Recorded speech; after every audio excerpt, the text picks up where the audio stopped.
This is Zach West with the Oklahoman, and I'm here with Jonathan Horton, who recently qualified for the Olympics and is a three-time national champion at OU, and he's got about a month left, or several weeks of training here in Oklahoma until he heads off to Beijing. And the first thing I was going to ask you, Jonathan, is how exciting was it to hear your name called and for the U.S. Olympic team at the recent trials? It was an amazing feeling, a surreal feeling. It still really hasn't hit me that I'm going to be representing the United States at the greatest stage the sport has to offer, the Olympic Games. It was incredible being up there on the floor when they said my name, and I basically froze and just was like, wow, I did it. 18 years of training, finally made this dream come true, and I'm just excited about going over there and getting the job done.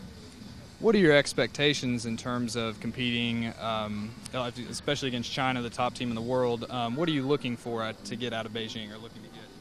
I tell everyone I want to go there and do something great. I don't want to just go to this competition trying for second or third, even knowing that China is the most dominant sport. Anything can happen in the Olympic Games, especially on their home court. They might have some nerves that they're struggling with. So for me, and I know the rest of the team, we're just going to go there. We want to do great routines, put on a great show for the rest of the world to watch, and if we do our jobs and hit our routines and walk away first, second, or third, I know we'll be happy. Now, Paul Hom was the first person named. What have you heard about him and his injury? Do you believe he's going to be able to compete? Is it looking good right now? Yeah, he's fine. I spoke with him a lot this past week. I shook his hand, and I was like, "Oh man, sorry, I didn't mean to shake your hand." He's like, "No, it doesn't hurt." Yeah. He's doing basic stuff and says it's not bothering him at all. He's way ahead of schedule, and he says he'll be ready. There's no doubt in his mind, and the rest of us believe in him too. What's your schedule look like for the next couple weeks leading up to the Olympics? Oh, we've just got simple training here, routines day in and day out, and got a Olympic team camp.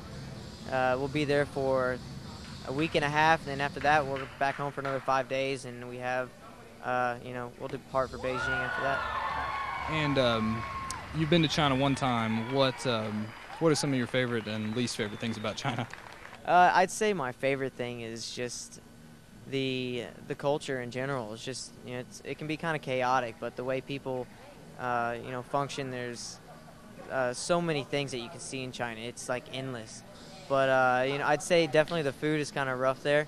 It can make you a little sick to your stomach if you're not used to it. But I'm not really worried about that. I know the United States Olympic Committee is going to be taking care of all the team members, and we'll be fine. Hey, well, thanks a lot and good luck. Thank you. Appreciate it.